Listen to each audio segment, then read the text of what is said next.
Hello friends, मैं जामोस बेटा बस स्वागत करता हूं आप सभी का अपना यूट्यूब चैनल पे। आज हम पढ़ने वाले हैं एनसीईआरटी पर आधारित क्लास 10 की मैथ की प्रश्नावली 6.2 से जुड़ी हुई सभी क्वेश्चंस और उससे जुड़ी हुई कॉन्सेप्ट को हमने पिछली वीडियो में पढ़ लिया है और कुछ उदाहरण भी हम लोगों ने वहाँ पर सिद्ध किया था। यहाँ पर ये आपका पहला क्वेश्चन है क्लास 10 की मैथ का प्रश्नावली 6.2 से जुड़ी हुई क्वेश्चंस का थेल्स का प्रयोग करके हमें इसको सॉल्व करना है। यहाँ देखिए, यहाँ पर दो त्रिभुज दिए गए हैं जिसमें से कहा गया है कि जो DE है समांतर है BC के, यानी कि इस त्रिभुज में भी और इस त्रिभुज में भी, दोनों त्रिभुजों में ट्रायंगल में DE समांतर है BC का।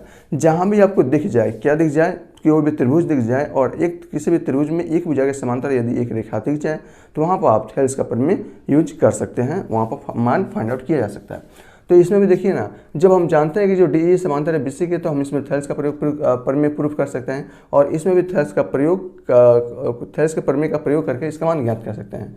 इसमें हमें EC का मान ज्ञात करना है, यानी कि इस भुजा का मान ज्ञात करना है, और इसमें हमें AD का मान ज्ञात करना है, इस भुजा का मान ज्ञात करना है AD का। तो चलिए, अगर हम इसमें थेल्स का प्रमेय प्रयोग करें तो हम लोग जानते हैं किसी भी त्रिभुज में एक भुजा के समांतर यदि एक रेखा है तो वह रेखा त्रिभुज के अन्य दो भुजाओं को समान अनुपात में विभाजित करती है, ठीक है ना। तो समान अनुपात यानी कि AD और BD, यहाँ देखिए इसी यहाँ से हम लिख सकते हैं, ये इसी ज्ञात करना है, हमें इसी को ज्ञात करना है। तो हम जानते हैं, यहाँ पर लिख सकते हैं, हम जानते हैं, क्या जानते हैं, कब, जब DE ये समांतर होते हैं BC के, तब हम लिख सकते हैं AD upon BD equal to AE upon EC, AE upon EC। बस मान आपको ज्ञात करना है, मान इसमें रख दीजिए, मान आ जाएगा। AD का मान कितना दिया है, 1.5 दिया है। BD का मान यानी कि DB का मान 3 सेंटीमीटर दिया है। AE का मान आपका 1 सेंटीमीटर दिया है और EC का मान हमें यहाँ से ज्ञात करना है। क्या है नहीं आसान, ये देखिए EC का मान अब आप ज्ञात कर सकते हैं। ये हो जाएगा 1.5 और दूना 3 हो जाएगा और यहाँ से हो जाएगा EC बराबर 2 सेंटीमीटर, ठीक है ना। तो EC का मान कितना आया, 2 सेंटीमीटर आ जाएगा, ठीक है ना। मैं इसको रेड मार्कर से यहाँ पर बना देता हूँ। इसका मान आ जाएगा आपका 2 सेंटीमीटर। इसी प्रकार AD का मान ज्ञात करना है, तो AD के मान के लिए भी आप लिख सकते हैं, हम लोग जानते हैं जब DE समांतर होता है BC के, तो आप यहाँ से लिख सकते हो क्या, AD upon DB equal to AE और ये अपान E और C। AD का मान कितना है, AD का मान हमें ज्ञात करना है और DB का मान कितना है, 7.2 दिया गया है। AE का मान है 1.8 और आपका EC का मान है 5.4। ये हो जाएगा 18 × 54, ये आपका 3 बार में कट जाएगा और ये आपका 24 × 72 यानी कि 2.4 बार में कट जाएगा। और यहाँ से जो मान आएगा AD का, वो आएगा, AD का मान यहाँ से आ जाएगा कितना आएगा, 2.4 सेंटीमीटर, ठीक है। ओके, इस प्रकार आप इसे ज्ञात कर सकते हैं। एक अन्य जो फार्मूला नहीं, इसको हम लोग कर सकते हैं कॉन्सेप्ट, अन्य कॉन्सेप्ट है जिसका मान आप आसानी से ज्ञात कर सकते हैं। ये देखिए, इसमें देखिए, यहाँ देखिए एक है कि इतना है AE के भुजा के समांतर, AE के भुजा के जो समांतर होगा, सॉरी वो क्या होगा, ये आपका क्या है, 1 सेंटीमीटर। इसके जस्ट अपोजिट वाला भुजा देखिए कितना है, 1.5 सेंटीमीटर, ठीक है ना। इसका मतलब क्या है, 1 का 1.5 गुना हुआ है। यह आपका 3 सेंटीमीटर, तो यहाँ जो भुजा होगा उसका भी 1.5 गुना ये होना चाहिए, तो यहाँ से 2 सेंटीमीटर होगा, इसका 1.5 गुना हो जाएगा 3 सेंटीमीटर। इसी प्रकार इसको भी आप ज्ञात कर सकते हैं। ये देखिए, यह कितना है, 54 है और ये कितना है, 72 है। अब इसका यहाँ से अब आप ज्ञात कर सकते हैं, 54 है, 72 है, किसी न किसी रेशियो के द्वारा ये जुड़े हुए होंगे, उसी रेशियो के द्वारा ये भी आपका जुड़ा हुआ होगा, ठीक है ना। तो ऐसे आप इसे फाइंड आउट कर सकते हो। चलिए दूसरा भी, मतलब कहने का मतलब ये देखिए, 54 है और ये 72 है, ठीक है ना। कितने बार में ये कटेगा, अगर देखा जाए तो 9 से काटेंगे तो 9 × 6 = 54। इधर देखिए, आप चाहें तो आसानी से लिख सकते हैं। कैसे, अगर हमको इसको लिखना है ना, तो यहाँ से लिख सकते हैं 5.4 के बराबर क्या है, आपका 7.2 है और यहाँ से हो जाएगा भागा 1.8, ऊपर लिखिए और इसके बराबर क्या आएगा, आपको ये फाइंड आउट करना है। अब ये देखिए, 9 से काटेंगे, 9 × 6 = 54 और ये होगा 9 × 8 = 72, 10 हटाएंगे, ये 6 और 8 हो जाएगा, ठीक है ना। और ये हो जाएगा आपका 6 से काटेंगे 6×3 18, 0.3 बार में कटेगा और यहाँ से हो जाएगा x बराबर 8 गुणे 0.3 करेंगे 2.4 आ जाएगा, ठीक है ना। तो आप इसे आसानी से ऐसा भी कर सकते हैं, बहुत आसान है। अब मैं इसको मिटा रहा हूँ, ठीक है ना।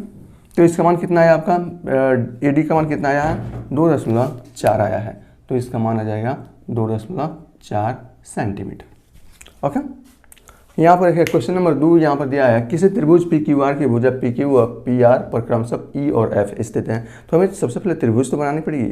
तो चलिए हम यहाँ पर त्रिभुज बनाते हैं। Sorry, 1 minute. चलिए मान लेते हैं ये आपका त्रिभुज है, कोई भी त्रिभुज आप बना सकते हैं। ये आपका एक त्रिभुज है,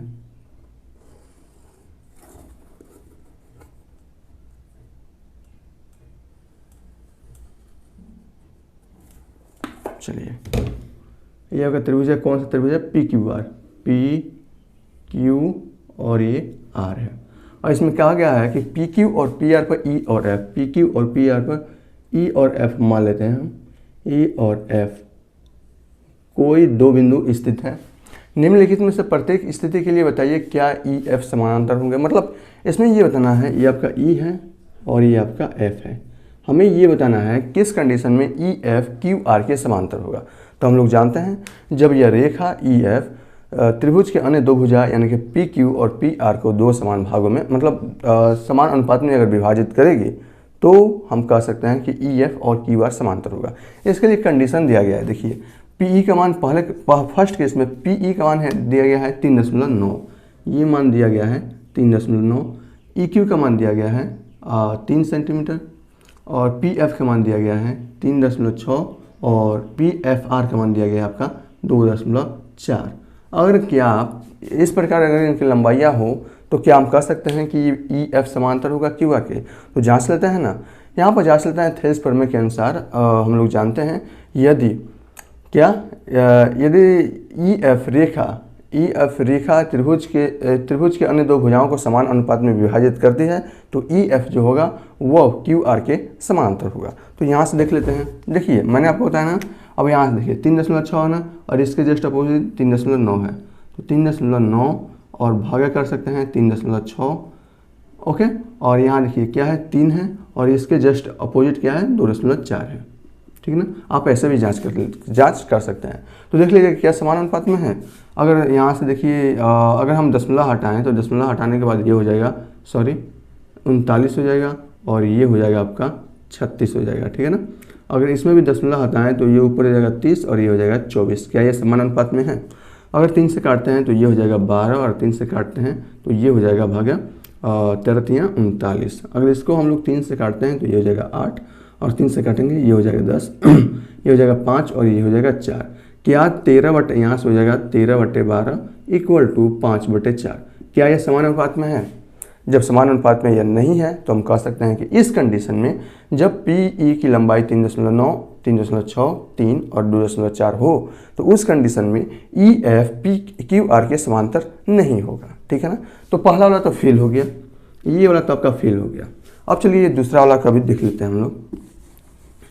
दूसरा वाला में क्या दिया है, लंबाइयाँ सबका चेंज कर दिया है, ठीक है ना। ये लंबाइयाँ सबका चेंज कर दिया है। दूसरे वाले कंडीशन में PE बराबर है 4 सेंटीमीटर, ये आपका कर दिया है 4 और QE का 4.5 ये आपका कर दिया है 4.5, ये आपका कर दिया 8 और ये आपका कर दिया 9। यहाँ पर देख लेते हैं क्या EF रेखा त्रिभुज के अन्य दो भुजाओं को समान अनुपात में विभाजित कर रहा है या नहीं कर रहा है। ये देखिए ये हो जाएगा 4 के जस्ट अपोजिट क्या है 8, ये है 4.5 जस्ट अपोजिट क्या है 9, ठीक है ना। इसके जस्ट फ्रंट पे है 9। देख लेते हैं इसका जब सॉल्व करेंगे तो ये हो जाएगा 1/2, 4 से काटेंगे और ये काटेंगे 4.5 से तो हो जाएगा 1/2, यानी कि 1/2 इक्वल टू 1/2। क्या यह समान अनुपात में विभाजित कर रहा है। हाँ हम कर सकते हैं कि जो आपका EF रेखा है वो त्रिभुज के अन्य दो भुजाओं को समान अनुपात में विभाजित कर रहा है। अतः इस कंडीशन में जब इसकी लंबाई 4, 8, 4.5 और 9 होगी तो हम कह सकते हैं कि यह EF रेखा QR के समांतर होगी। तो दूसरा वाला आपका क्या आ गया, दूसरा वाला आपका सही है। इस कंडीशन में भी हो सकता है कि EF रेखा QR के समानांतर हो। मैं इसको मिटा रहा हूँ। तीसरे वाला में भी जांच ले रहे हैं कि तीसरे वाला में भी हो सकता है या नहीं हो सकता है। यहाँ देख लेते हैं। ये तीसरा वाला देखिए क्या है, 1 मिनट, ये क्या है, पी क्यू का मान कितना है, 1 पी क्यू, पी और क्यू का मान 1.28। ये पूरा का लंबाई कितनी है, 1.28 है, 1.28। ये पूरा की लंबाई दिया है, यहाँ से पी क्यू की लंबाई। आर एफ की लंबाई दिया है, आर और एफ की लंबाई 2.56। पी ई का लंबाई दिया है, एफ का पी ई है, ये आपका 0.18 और पी एफ की लंबाई दिया है 0.36। यहाँ देखिए अच्छे से देखिए, यहाँ पर पूरी लंबाई कितना है 1.28, जिसमें से ये लंबाई कितना है 0.18, तो ये लंबाई कितना होगा, इसमें से घटा के लिख देंगे पता चल जाएगा। तो 1.28 में से 0.18 लिख लेंगे तो ये हो जाएगा 1.18 और 10 28, 10 इसकी लंबाई बचने वाली है, 1.10। ठीक है, ओके। अब हम इसके देख लेते हैं कि क्या ई एफ रेखा जो है त्रिभुज के अन्य दो भुजाओं को समान अनुपात में विभाजित कर रही है या नहीं कर रही है, हमें सिर्फ चेक करना है। तो 0.18 ये है और इसके जस्ट सामने क्या है 0.36, ठीक है ना। और यहाँ से देखिए ये क्या है 1.10 और इसके जस्ट सामने क्या है 2.56, ठीक है ना, 56 ये वाला भुजा है। जब हम इसको सॉल्व करेंगे तो यहाँ से क्या करते हैं ना, दशमलव हटा देते हैं, तो ये हो जाएगा 18/36, 2 स्थान पर है दशमलव, और ये हो जाएगा 110 और भागा 256। इसको सॉल्व कर लेते हैं। अगर हम काटें इसको तो 18 दूना हो जाएगा 36, 1/2, और इसको काटेंगे तो ये हो जाएगा अगर हम इसको 256 है ना, तो ये हो जाएगा 55 दूना 110 और ये हो जाएगा 256 का 128 दूना 256, ठीक है ना। तो ये हो जाएगा 1/2 और ये होगा 55/128। क्या यह समान अनुपात में विभाजित कर रही है, ई एफ जो आपका रेखा है, नहीं कर रही है। जब नहीं कर रही है तो ये भी आपका क्या होगा, नहीं होगा। तो हमसे जो पूछा था ये नहीं है, ये नहीं है और ये नहीं है, तो हमसे पूछता है किस कंडीशन में ई एफ होगा क्यू आर के समानांतर होगा। तो आपका सेकेंड वाले लंबाई के कंडीशन में ये जो ई एफ होगा क्यू आर के समानांतर होगा, ओके ना। चलिए यहाँ पर हम क्वेश्चन नंबर 3 को देखते हैं, बहुत ही आसान है। ये आपका क्या दिया गया है, यहाँ पे एक डायग्राम बना दिया गया है और इसमें 2 त्रिभुजों का निर्माण किया गया है और इसमें कहा गया कि जो आपका एम एल है यानी कि एल एम है वो समांतर है बी सी का, और ए सी डी वाले त्रिभुज में ए सी या क्या है डी है। इस त्रिभुज में कहा गया कि जो आपका एल एन है समांतर है सी डी के। तो हमें ये प्रूफ करना है कि ये जो प्रूफ करना है वो सामने है।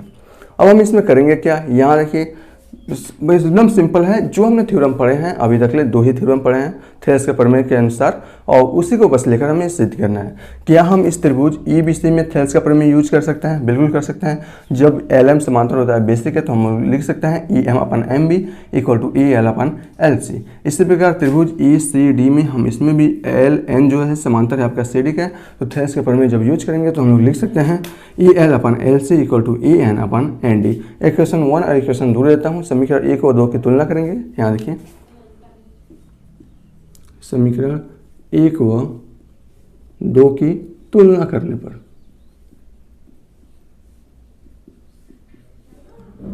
क्या मिलेगा, यहाँ से ये आपका है E M upon M B equal to E L upon L C, E L upon L C की जगह पर क्या है E N upon N D है, ठीक है ना। और है क्या, हमें यही तो प्रूफ करना था और यहाँ से आपका प्रूफ हो जाता है। सिंपल है, कोई भी कर सकता है, बस थोड़ा सा कॉन्सेप्ट हो तो कोई भी कर सकता है। चलते हैं क्वेश्चन नंबर 4। फ्रेंड्स अब हम यहाँ चलते हैं। अब क्या है आपका त्रिभुज बी ए सी में देख ले रहे हैं, ठीक है ना। क्यों, क्योंकि जो आपका डी और ई है वो समांतर है आपका ए सी के, तो इसमें भी हम लोग यहाँ पर थेलेस का प्रमेय यूज कर सकते हैं। तो यहाँ पर हम लिखेंगे त्रिभुज बी और ए सी में, और इसमें क्या है आपका जो डी ई है वो समांतर है आपका ए सी का, ठीक है। अब इसमें थेलेस का प्रमेय यूज करते हैं। थेलेस का प्रमेय यूज करेंगे तो ये हो जाएगा B D upon D A, B D upon D A equal to क्या हो जाएगा, ये आपका डी है, इक्वल टू क्या हो जाएगा बी ई अपन ई सी, बी ई अपन ई और सी। आपको नहीं है ना, आपको समझ में नहीं आ रहा है तो आप लोग क्या कर सकते हैं कि एक रफ पर आप इस प्रकार भी कार्य कर सकते हैं। हमें किस में लिखना है, बी डी समांतर है किसके ए सी के, यानी कि हम इस भुजा को अभी मिटा रहे हैं, ठीक है ना। अब यहाँ देखिए बन गया ना, ये ऐसे ये आपका त्रिभुज बन गया। इसका मतलब B D upon D A equal to B और ये आपका है ई अपन ई सी, वही मैं यहाँ पर लिख दिया। बस इक्वेशन नंबर यहाँ पर मैं 2 दे रहा हूँ। अब यहाँ पर मैं समीकरण 1 व 2 की तुलना कर देता हूँ। तुलना करने पर देख लीजिए, करेंगे तो आपका क्या हो जाएगा, B D upon D A की जगह पर ये आपका है बी एफ अपन एफ और ई है, ठीक है ना, और इसमें बी ई अपन ई और सी, और यही हमें प्रूफ करना था, ठीक है ना। हमने यहाँ पर प्रूफ्ड कर दिया, इसको सिद्ध हो गया ना, तो इसका मतलब प्रूफ्ड लिख सकते हैं। आसान है, बस आपको ये देखना है कौन सी रेखा किस त्रिभुज में किस भुजा के समांतर है, उसी त्रिभुज में सिर्फ आपका थेल्स का प्रमेय यूज करना है। यहाँ देखिए क्वेश्चन नंबर 5 में डी समांतर है डी ई कहा गया है, डी समांतर है किसका, ओ क्यू के, यानी कि इस भुजा ये वाला समांतर है। चलिए बहुत बढ़िया। ई एफ समांतर है, सॉरी डी एफ यानी कि ये भुजा समांतर है किसके, ओ आर के, इस भुजा के। हम ये दर्शाना है कि जो ई एफ होगा वो समांतर होगा क्यू आर के, यानी कि जो ई एफ ये भुजा इस भुजा के समांतर होगा। इसका मतलब अगर वो रेखा उस भुजा के समांतर है, इस त्रिभुज के इस भुजा के समांतर है, इसका मतलब यहाँ पर थेल्स का प्रमेय यूज होने वाला है।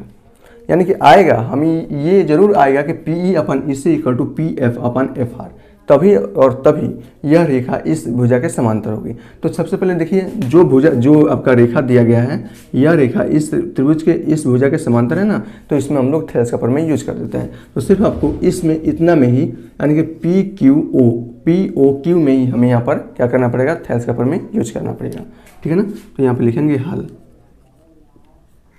त्रिभुज पी ओ क्यू में देखिए क्या क्या है, डी ई समांतर है किसके, ओ क्यू के, बस थेल्स का प्रमेय यूज कर दीजिए। तो समांतर है तो हम लोग कर सकते हैं, हम लोग लिख सकते हैं P D upon O D O, P D upon D O equal to हो जाएगा P E upon A Q हो जाएगा ना। इक्वेशन 1 में दे देता हूँ, वाह त्रिभुज। अब हम इसमें लिख लेते हैं पी ओ आर में, लिख लेते हैं पी ओ आर में, और इसमें कहा गया है कि जो आपका डी एफ है वो समांतर है ओ आर के, बस थेल्स का प्रमेय यहाँ पर लगा दीजिए। तो ये हो जाएगा ना P D upon D O, P D upon D O equal to P F upon F R, P F upon F R, ठीक है ना। समीकरण 2, बस समीकरण 1 व 2 की तुलना कर लो।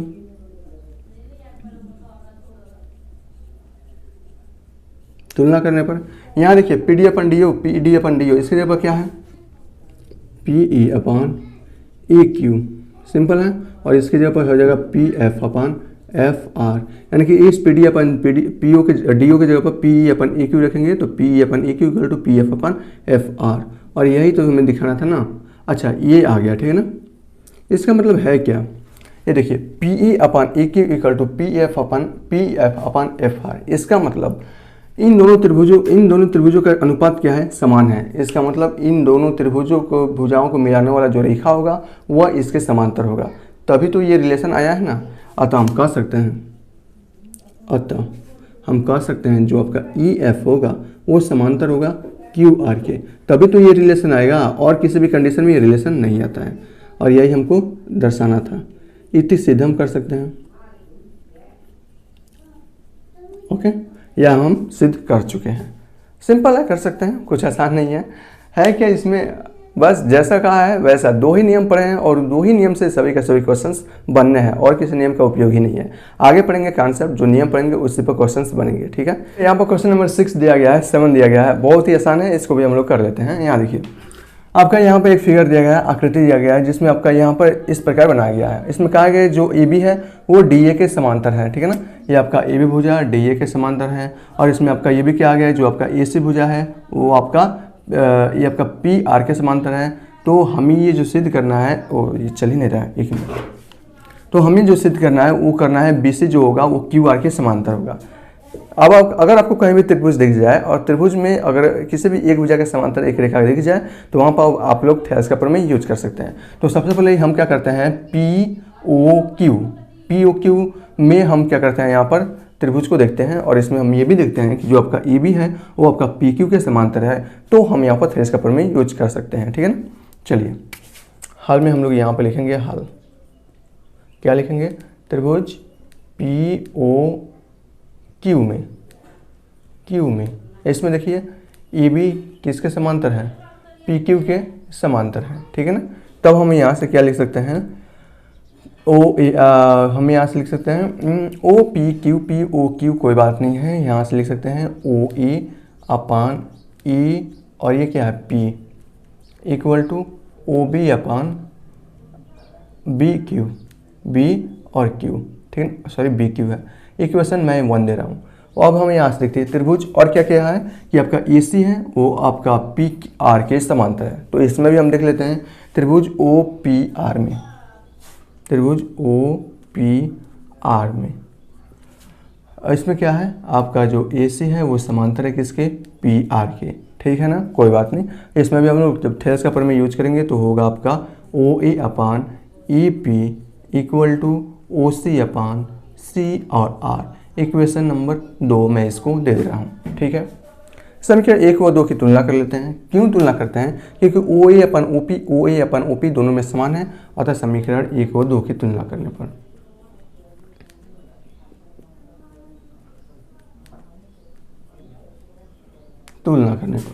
तो ओ ए अपन ओ पी की जगह पर लिखा जा सकता है ओ बी अपान बी क्यू और इक्वल टू क्या है ओ सी अपान सी और आर, ठीक है।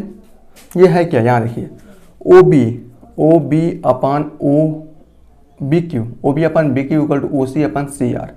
अब यहाँ से हमने एक पढ़ा है यदि कोई भी रेखा त्रिभुज की अन्य दो भुजाओं को समान अनुपात में विभाजित करती है तो वह रेखा त्रिभुज की अन्य भुजा यानी कि तीसरी भुजा के समांतर होती है, ठीक है ना। अर्थात यहाँ से लिखा जा सकता है कि बी सी होगा वो किसके समांतर होगा, क्यू आर के समांतर होगा। यही आपका प्रूफ करना था और हमने यहाँ से इसको प्रूव कर दिया। बस आपको ये देखना है त्रिभुज के जो हमने 2 नियम पढ़े हैं, थेल्स का प्रमेय का नियम पढ़े हैं और उससे संबंधित जो नियम पढ़े हैं उसका उपयोग करना है। तो हम ये तभी पॉसिबल है O P upon B Q और O C upon C are दोनों का अनुपात बराबर है। ये तभी के तभी संभव है जब रेखा त्रिभुज की अन्य यानी कि तीसरी भुजा को समान अनुपात में विभाजित करे, समांतर हो। तो बी सी समांतर होगा क्यू आर के, तभी यह पॉसिबल है और यही हमको प्रूफ करना था। प्रूफ यहाँ से हो गया। प्रमेय 6.1 का प्रयोग करते हुए सिद्ध कीजिए कि एक भुजा के मध्य बिंदु से यानी कि हमें यहाँ पर बनाना पड़ेगा फिगर ना। तो चलिए हम यहाँ पर फिगर इसको बना लेते हैं।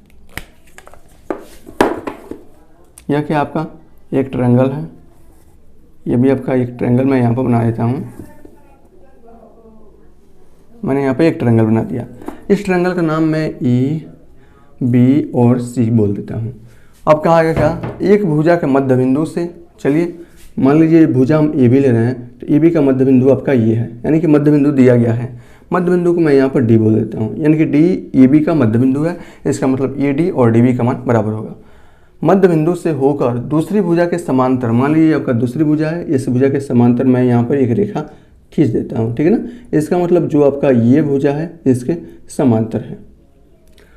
तीसरी रेखा को समद्विभाजित करता है। हमें ये देखना है कि जो ई है वो भी क्या होगा, इस भुजा ए सी को समद्विभाजित करेगा, यानी कि हमें प्रूफ करना है ए ई बराबर ए सी, ये प्रूफ करना है।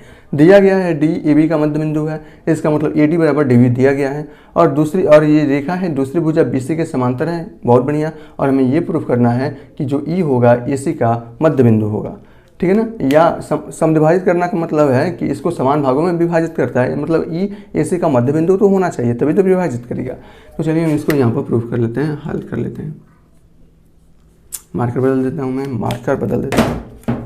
यहाँ देखिए सबसे पहले दिया है, जो दिया है वो हम लिख लेते हैं। दिया है सबसे पहले डी ई जो है डी ई और ये समांतर है किसके, बी और सी के समांतर है, ठीक है ना। ओके, वह डी ई बी का मध्य बिंदु है, डी ई बी का मध्य बिंदु है। जब आपका डी ई बी का मध्य बिंदु है इसका मतलब क्या होगा, ई डी बराबर क्या हो जाएगा, डी और बी होगा, ठीक है ना। यहाँ से तो कोई प्रॉब्लम नहीं है। जब मध्य बिंदु है इसका मतलब ये भुजा और ये भुजा बराबर है। अब यहाँ देखिए त्रिभुज ए बी सी में इसमें जो दिया गया है डी ई वो क्या है, समांतर है बी सी के। जब ये समांतर है तो इसमें हम थेल्स का प्रमेय यूज कर सकते हैं। ओके चलिए, तो थेल्स का प्रमेय इसमें यूज करेंगे तो ये हो जाएगा A D upon D B equal to A E upon E C, ठीक है ना। ओके, ए डी और डी बी क्या है, बराबर हैं। तो ए डी की जगह पर डी बी लिख सकते हैं या डी बी की जगह पर ए डी लिख सकते हैं, कोई भी लिख सकते हैं। तो ए डी की जगह पर मैं डी बी यहाँ पर लिख देता हूँ। चूँकि हम यहाँ लिख सकते हैं, चूँकि डी या ऐसे भी लिख सकते हैं ई डी बराबर डी बी, ये आपका है डी बी, यह क्या है दिया गया है, दिया गया है। तो हम यहाँ लिख सकते हैं ए डी बटा डी बी की जगह पर ए डी लिख देते हैं इक्वल टू ए ई बटा और ये आपका ए सी, ये कट जाएगा बचेगा आपका ए ई बटा, ये आपका कट जाएगा बचेगा ए ई बटा ई सी इक्वल टू 1। ये आप यहाँ लिख सकते हैं जो ए ई होगा वो आपके ई सी के बराबर होगा। और हमें यही तो प्रूफ करना था कि जो आपका ई है वो ए सी भुजा को समद्विभाजित करता है, मतलब दो समान भागों में बांटता है। इसका मतलब ई ए सी का मध्य बिंदु होना चाहिए और हमने यहाँ से प्रूफ कर दिया। तो ए ई बराबर ए सी, अगर ई ए सी का मध्य बिंदु है इसका मतलब ए ई का मान ए सी के बराबर है और यही हमने इसको प्रूफ कर दिया, सिद्ध हो चुका, ठीक है ना, सिद्ध हो चुका। और यही हमें करना था, हमने इसको कर दिया।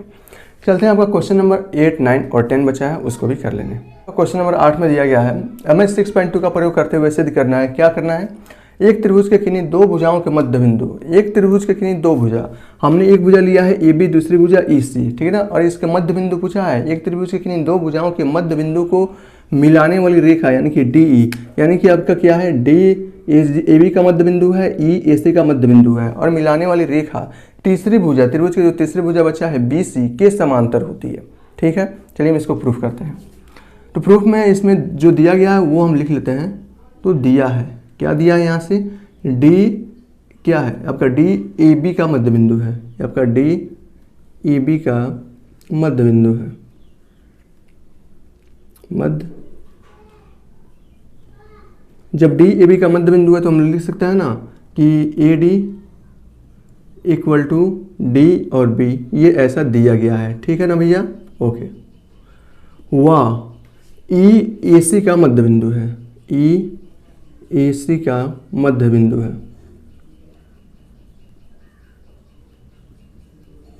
ठीक है ना।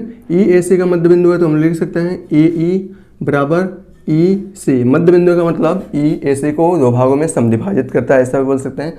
जब दो भागों में समद्विभाजित करेगा इसका मतलब ए ई का मान ई सी के बराबर होगा, अतः ई इसका मध्य बिंदु होगा, ओके ओके। चलिए हम इसको इक्वेशन 1 और इक्वेशन 2 दे रहे हैं। तो समीकरण 1 व 2 से डी बी को ए डी के बीच में लाएंगे, पीछे लाएंगे तो होगा A D upon B D equal to 1 होगा। यहाँ से वो यहाँ से क्या हो जाएगा ए ई और अपान ई सी इक्वल टू 1 होगा। चलिए, तथा अब यहाँ देखिए A D upon B D, ठीक है, बराबर 1 है। 1 की जगह पर क्या लिख सकते हैं, यहाँ से ए ई अपान ई सी लिख सकते हैं। यह कब पॉसिबल है, यह त्रिभुज के किसी भी दो भुजाओं का यह अनुपात कब पॉसिबल है, यह तभी पॉसिबल है जब आपका डी ई बी सी के समांतर होगा। A D upon D B equal to A E upon E C, यह कब पॉसिबल है, जब आपका डी ई बी सी के क्या होगा, समांतर होगा, ठीक है ना। यह तभी पॉसिबल है, संभव है लिख देते हैं ना हिंदी में, संभव है जब डी ई यह किसके समांतर हो, बी सी के समांतर हो। और यही हमें यहाँ पर प्रूफ करना था, ठीक है। इस प्रकार आप इसे कर सकते हैं। यहाँ देखिए,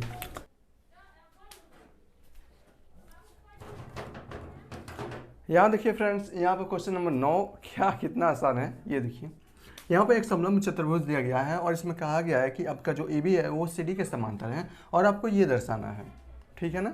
और इसका कहा है कि समांतर चतुर्भुज के जो विकर्ण हैं वो बिंदु O पर प्रतिच्छेदित करते हैं और हमें दर्शाना क्या है। यहाँ देखिए, इसी से पता चल जाएगा आपको करना क्या है, ठीक है ना। ये O और ए ओ के जस्ट अपोजिट वाला साइड, सामने की साइड क्या है, सी ओ।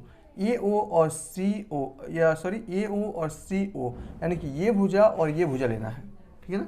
बी ओ और डी ओ, बी ओ और डी ओ, ये कैसे आएगा, ये भुजा लेना है, कैसे आएगा। हम क्या करते हैं, यहाँ पर ए बी के समांतर या सी डी के समांतर एक लाइन खींचते हैं जो इसके प्रतिच्छेद बिंदु से होकर जाता है।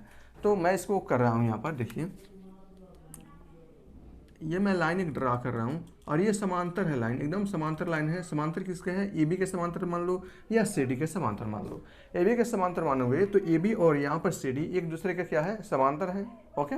तो ये भी एक दूसरे के समांतर हो जाएगा और इसका लाइन मैं इसको एम एन बोल देता हूँ, एम और एन कह दे रहा हूँ, ठीक है। यहाँ देखिए, अब आपको देखिए क्या चाहिए, ई ओ और सी ओ चाहिए, ई ओ और सी ओ, यानी कि ये वाला अगर हम बात करें ट्रायंगल ए सी डी की बात करें तो ए सी डी में अब यह एम ओ जो होगा वो क्या होगा, समांतर होगा किसके, सी डी के।